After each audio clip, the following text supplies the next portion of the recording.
I just wondered how other people's dogs react to vacuuming. I know some dogs are scared and they run off, but Storm is the most peculiar animal. He actually likes to be vacuumed. So here goes the machine.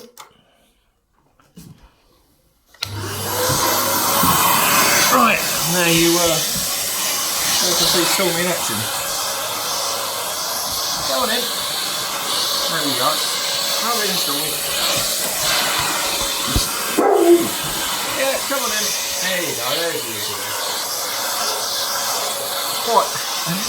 He was scared of this at one time, but now, for some reason, he actually barks when I start the vacuum to do this for him. He usually turns around so I can do the other side. Come on in, come on in. I've got more there, dear. And this bit, there you are, dear. Oh, it's very good. Unfortunately, it doesn't really take a lot of hair out, which is annoying. It'd be quite handy if it did. Right, turn in. There you come. Come on. Turn round, Storm. Other side. Come on. That's it. There's your boy.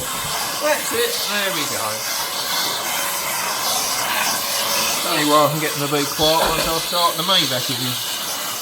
Otherwise, he's howling his head off all the time. There you are, buddy.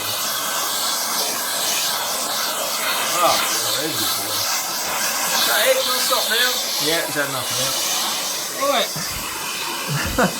I don't know if anybody else has a dog that likes to be vacuumed quite like he does, but there we are. Okay. Cheers, everybody.